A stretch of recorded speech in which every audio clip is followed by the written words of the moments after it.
Thank you and welcome to the show this morning. The topic this morning is Pearl High School and segregation in education.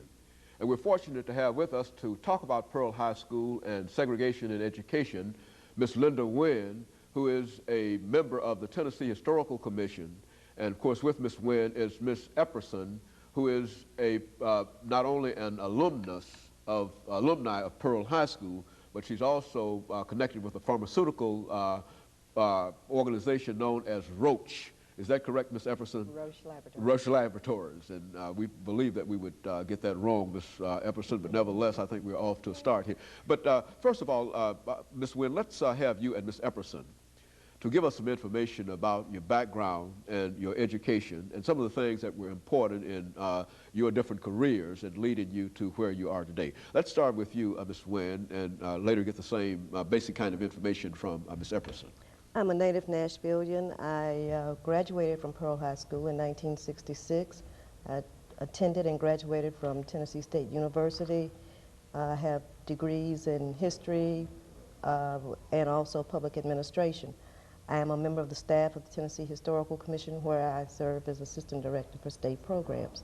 I'm also an adjunct faculty member at Fisk University. Very good. And of course, Ms. Epperson? I'm a 1962 graduate of Pearl High School, and before that my parents and grandparents were graduates of Pearl as well. After graduating in '62, I attended Florida A&M University, where I obtained a Bachelor of Science degree in pharmacy. I left there, worked for Walgreens Drugs in Chicago, Illinois, and after that I initiated a career with Roche Laboratories out of Nutley, New Jersey. And I've been employed by them for 20 years as a pharmaceutical representative, and my responsibilities are calling on physicians, hospitals, and clinics in the Nashville area.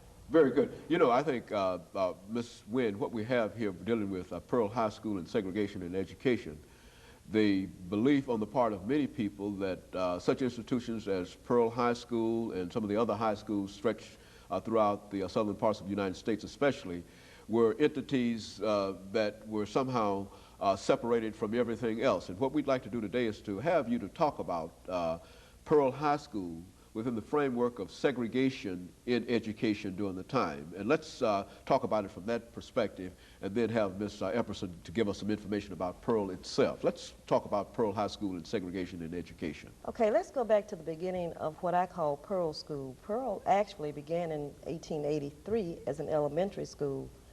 It was located on Fifth Avenue, what is now Fifth Avenue South. Then it was Old South Sumner Street.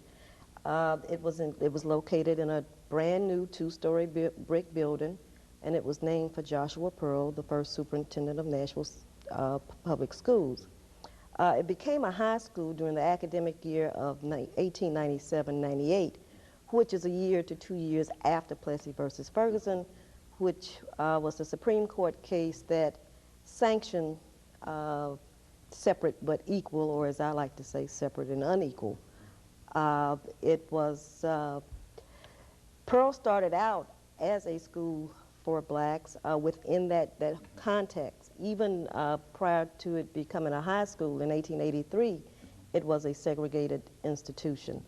When we look at the legalization of the codification of the Jim Crow laws, Pearl did not exist in a vacuum. It is not the first high school in Nashville. Meigs was the first high school in Nashville, which started, Meigs High School started shortly after 1883 when it was founded also as an elementary school. It's an interesting story how high school education for African Americans in Nashville came about. Miss Sandy Porter wanted her son to obtain a high school education.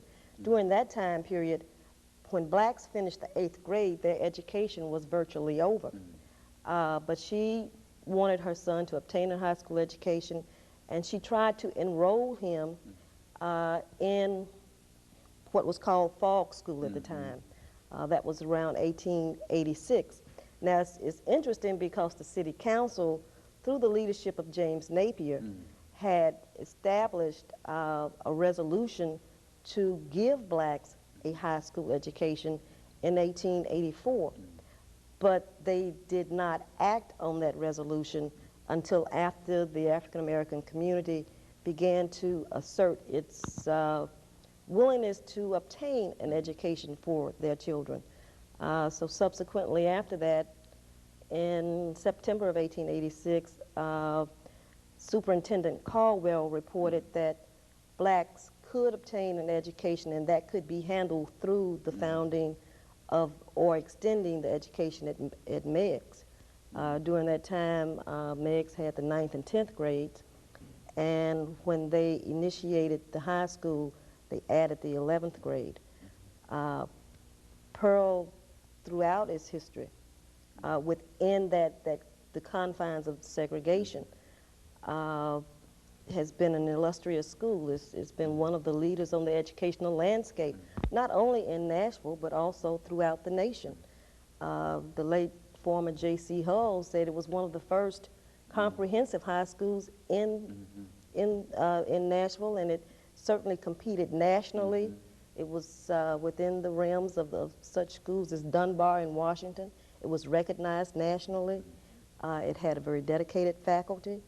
The students that came out are represented in many various fields: ministry, music, religion, law, business, education, you name it. The graduates of Pearl High School are there. Well, I would imagine, Ms. Epperson, it would be safe to say that, in a real sense, Pearl might have represented about the closest thing in Nashville that African Americans had in terms of having access to an education that was beyond the elementary education during that time. Would that be a safe assessment in terms of the influence that it would have? Yes. Now, what about your Pearl High School experiences, Ms. Epperson? Certainly, we don't go back to the 1890s, but in terms of just but in terms of just being an alumni of Pearl High School, what are your experiences? Well, I think Ms. Wynn will agree that the school was the nucleus of a threefold organization within the community. You had the church, the home, and the school. Attending the school was also representative of seeing the same people in church and in the neighborhoods as well. So it was a family-oriented thing. You were encouraged to do your very best, and if you didn't, you know, somebody knew. I remember entering the school, and Mr. Hull, J.C. Hull, was standing in the foyer, and I knew I was grown. You know, I passed by, and he said, "Young lady, are you a Dederick?"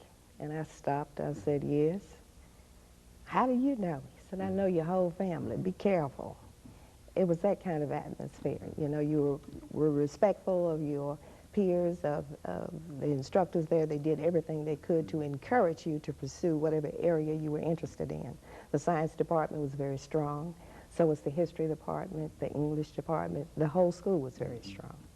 Now, when you talk in terms of people who graduated from Pearl over the many, many years, who are some of the folks that you can talk about who have made contributions to American society, or whatever, however you wish to evaluate that?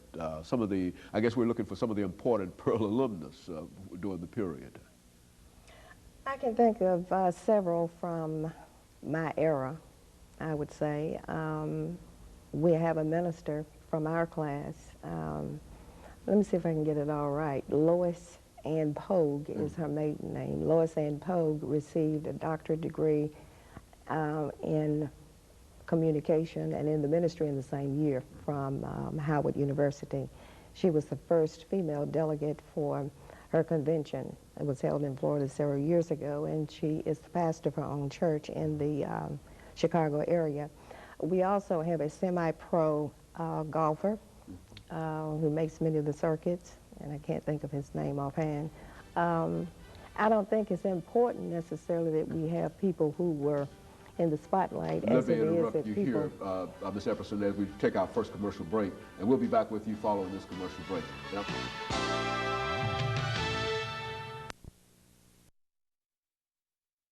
Segregation in education.